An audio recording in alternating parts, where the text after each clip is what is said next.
What is going on, YouTube and weight loss warriors? It's your boy C-Dub, and I'm back with another video.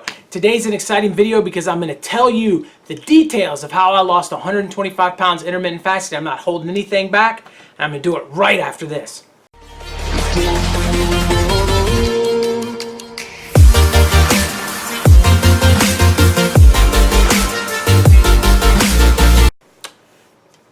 Hey guys, what's going on? I'm going to hop into this today. I'm not going to get you with any of the fluff because I got a lot to cover. So I want to tell you guys, first, backstory, I was overweight pretty much my whole life. There was a period of time in which I was incredibly fit. I lost that fitness due to a knee injury. That knee injury, there's a previous video about it if you want to know the details of the knee injury. But ultimately speaking, that thing slowed me down. I started to gain weight. 2002, I met my wife.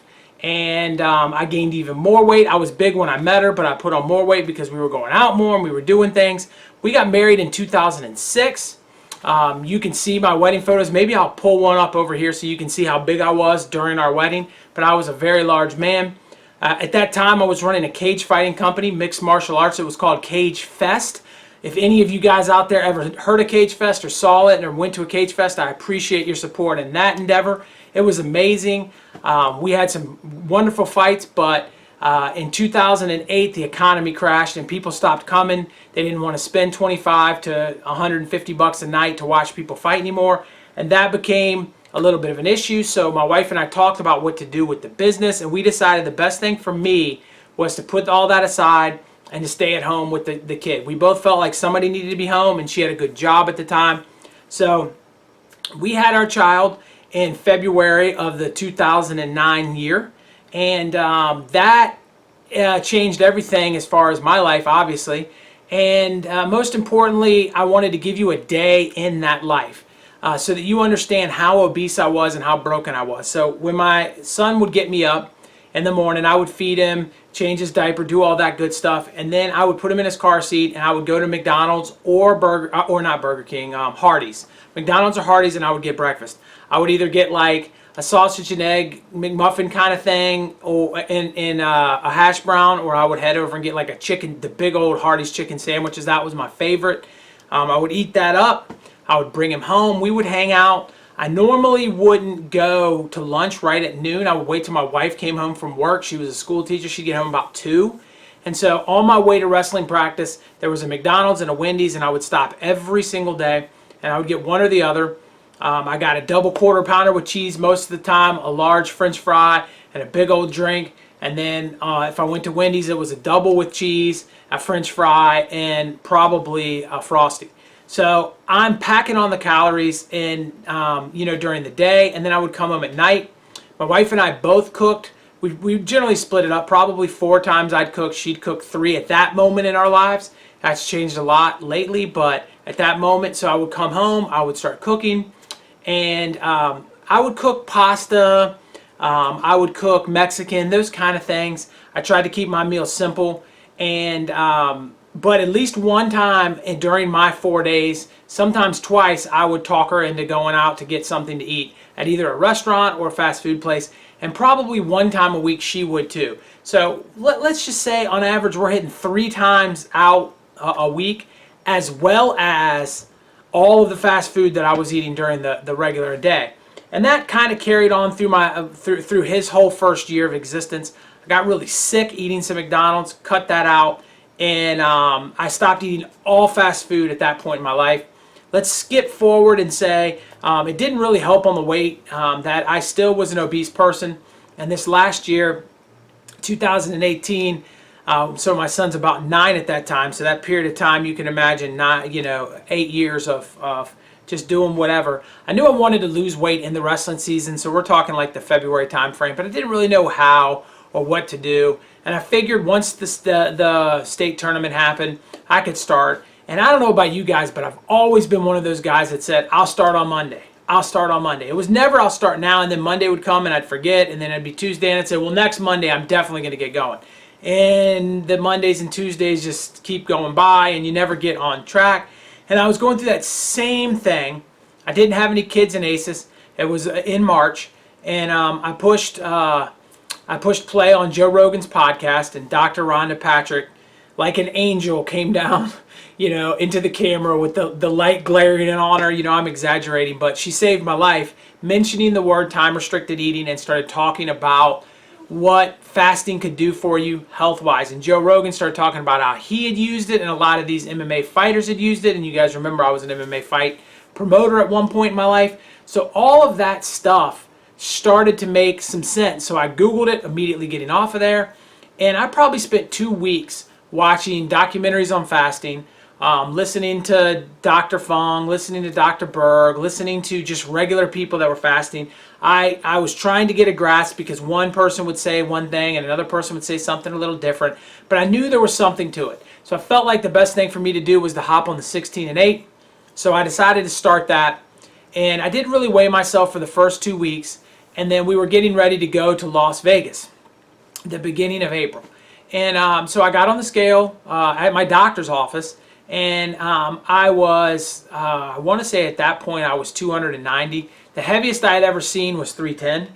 And so the doctor said, listen, we're not going to do surgery for you. I needed another knee surgery. I needed a knee replacement until your BMI is more like 41 or so. And I think I was at like 49. It might have been 42 is where he wanted me. But I was like 49% BMI, guys. Think about that. Take a second. So I decided right then that this intermittent fasting thing, I was going to have to do it. I told the doctor I'll be back in a month. We'll see if I can get my BMI lower and see what's going on. So I went out to Vegas and I decided, much like I always had, I'll worry about the content of what I'm going to eat. What diet am I going to go on when I get back from Las Vegas? But I'm going to eat whatever I want, 2 meals a day, Las Vegas. I'm going to skip breakfast. I'm not going to start eating till noon. I'm going to stop eating at 6. And I'm at 18-6 playing while I'm in Vegas, but I'm going to do whatever. And I had cake, I had hamburgers, I had everything you could ever want in Vegas, buffets, the whole nine. So when I got home from Vegas, I got on the scale and I weighed the same. And I was like, whoa, I should have gained 10 pounds because I was thinking about grinding it out at that point once I got home. But I really didn't gain anything. So I was blown away. And that's kind of when I knew there's something to this. I was probably 310 2 or 3 weeks earlier. And now I'm all the way down to 290 and I maintained it. And I said, okay, there's something special. So then at that point, I started doing more of a 18-6 split. I did that for a little period of time. I went back in with a checkup and he was blown away by the weight loss. I'm not sure exactly where I was at that point. I'd probably lost another 20 pounds. And so he said, hey, listen, I want to get you in there. I want to replace this knee. I told him I was fasting. I was completely honest, and his big response was, I want you to have enough protein right now because you're going to need to heal from the surgery, and I want you to be strong going in and all that. So I kind of did what I was doing, and I still hadn't figured out a diet, and I kept losing. And the day of surgery, which was the middle of May, the day of surgery, I was down to 257, guys, 257 pounds, and he had seen me just a couple of months ago, and I was 290 on there. My medical file said 310. He knew that too. So we're talking about a massive amount of weight loss before surgery. I came out of surgery, guys. I left the hospital in 1 day, if you can believe that. Total knee replacement. That night, I was out. I had the surgery. I got to my room at 6 o'clock at night. So the next morning, I got out like about noon. So I was home definitely before dinner, before my OMAD meal, after surgery, which is just amazing. So I went through the rehab process. I toughed through all that. And by the time I got into that surgery, I had narrowed my window down to 1 meal a day, OMAD. But I didn't change the content of what I was eating. The success continued to trickle down, guys, throughout the summer, spring and into the summer. And the summers where things got tough. The summers where I had my first hiccups. I stopped losing weight. And I don't know, probably August, maybe the last month or so of July, I had gotten myself all the way down to 210 pounds. I felt amazing. I felt like a totally different person. Everywhere I went, people commented on it. But I did not have a way or to get over this 210 pound hump. So I had kind of thought to myself, there's 2 ways that I can go from this point forward. I can go diet. I can go exercise. I had eaten what I wanted to, but within reason. But at this point is a crucial point. Am I going to pick up something like keto diet? Or am I going to pick up something like, exercise. I was thinking maybe I could modify like a keto carnivore kind of thing where I kept carbs down really low but ate a lot more protein than I normally would eat, because I absolutely love protein. I'm not a big fan of vegetables, as I think I've told you guys before. So that keto diet really seemed like it was a lot of vegetables, and I wasn't excited about that. So I didn't know where to go. So I accidentally was playing a Pokemon Go game, and they had an event where you got to walk around and raid different gyms. And normally I would drive around in a car with my wife and we would do it. On this particular day, she said, "It's beautiful, why don't we walk?" So we walked. So we walked for 3 hours at this event, which I had never done, probably since I hurt my knee. And I got home and I looked at my phone and it said I had 10,000 plus steps. And I said, and I wasn't in pain. Like normally I was like, I'd be out. I'd be out. You get me anywhere near, if I got to 6,000 steps because of the knee, I couldn't do anything for a day or two afterwards. So I got home and I said, there's something to this.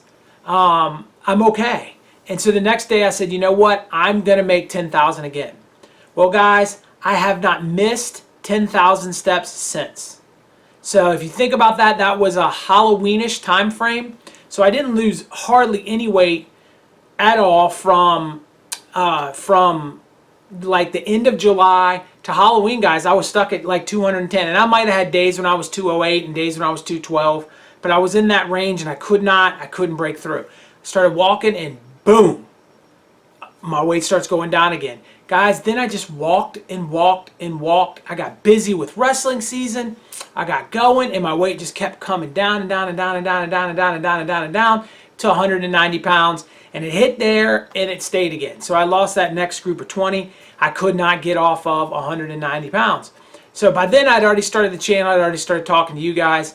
I'd come up with an idea in March that I would celebrate 1 year out from the middle of April, which is when I started kind of doing the OMAD. And I decided that I would make the middle of April my 1 year OMAD anniversary, and I was going to work my tail off in the weight room till I got to that. So it was a 6-week kind of weightlifting program from March 1 to the middle of April. So I started the weightlifting program, and at the end of the weightlifting program, I weighed 185 pounds. So 125 from my highest at 310. So guys, that is the quick answer to the story. That gives all of you an idea of where my journey has come from. Now let me talk to you about the important stuff. Some of the tough stuff, some of the struggles, and some of the things I've learned. So guys, some of the tough stuff that I went through was people not understanding what I was doing. When I told people that I was intermittent fasting, their response is that I was starving. That put me in a situation where I went inside and stopped talking about it, and I would just tell people, well, I'm eating less. And they'd say, well, what kind of diet? I'd say, I'm just eating less. Of course, that's true. I was eating less often, which therefore means I'm eating less. But I wasn't being completely upfront with them saying that I was doing this. I started walking, as you guys, I've told you before school and at lunch. I started that last year. And in the middle of my walking, teachers would say, well, why aren't you eating lunch? I ate lunch with the same 2 ladies every day. And I would say, listen, it's just not something I'm interested in doing right now. I'd rather get my steps in. Or I would tell them that, oh, well, my new diet, I have to eat, at different times. And I've already done it today when I hadn't done it yet. And so that was a challenging moment in time for me. Another challenging moment was deciding that I wanted to do YouTube. I'm going to put a little clip of this, hopefully in this video, of me when I was overweight. And it's really tough and difficult to put yourself in that mindset that you're going to share your journey with somebody else, especially when you're obese. It's why I think all of you that do are amazing.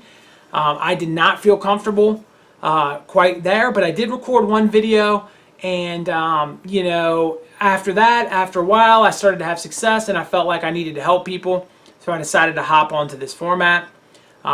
Other struggles that I've had, I don't think there's many, guys. In the beginning, I was hungry, but I got over that super quick. I think that if there is a struggle, it would be to try not to overeat when I get in a situation where I've got really, really good food in front of me. And I just use Olive Garden as an example. If I head to an Olive Garden, I love Olive Garden. I can eat Olive Garden to death. And I don't get full for whatever reason. I get sick. So I'll eat, and then I'll start going, oh God, I feel terrible. And when I go to a place like Olive Garden, to get up and leave there not feeling terrible, it's very difficult for me to do. So that was a hard part of this journey. I knew kind of how to adjust it to fast for a day. I've told you guys that before. I would fast on Mondays, would adjust it out if I accidentally had overeaten, but I still couldn't stop myself from doing it. I think I'm getting better at that, but it's a work in progress. There are times when I'm definitely left a restaurant recently where I was like, oh God, or eating situation, but there are most of the time I'm able to say, all right, this is about when you need to back off of the food. My wife sometimes will chime in too, and she'll say, hey, you know, you might be getting to that point. She's been super supportive. So the other struggles that I've had just are weeding through the lies of, not the lies, it's not the best way to put it, but weeding through all the propaganda that people tell you. This study says this and that study says that. And I learned a long time ago to stop taking people for what they say on YouTube, to really research what they're saying. And that's annoying to watch somebody's 10-minute video and then look up what they're saying and make sure what they're saying is accurate. But I have tried to do my best to do that. I try not to bring you guys any information that's not accurate. And then if we want to talk about some of the benefits, guys, I'm sleeping 6 to 7 hours a night. Before I would sleep 10. I no longer take a nap. I've gotten rid of my sleep apnea.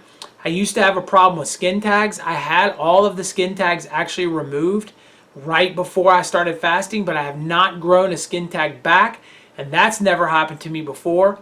I have a lot of, people say it's mental clarity. I don't know. I forget my keys less often.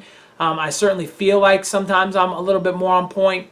I haven't gotten sick really at all. I mean, I might have had a day when I wasn't feeling good, but I've still been able to manage to get the steps every single day. I haven't been laid up. I don't remember having a fever since I've started. And there's never been a period in my life in which I've gone this long without being at least laid out sick at some point.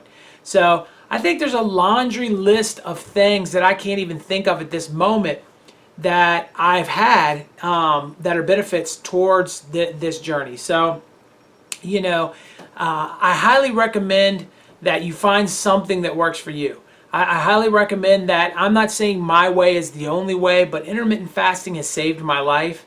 And I think that it can help a lot of people. I do fully believe that it is just a tool, though, and that it is not the answer. You can't just do anything you want to do and expect that you're going to be okay.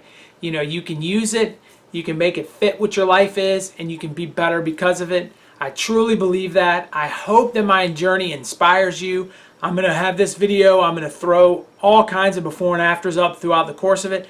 I want you guys to see them. I want you to understand that you can do this, and that there is no there's no reason that you can't.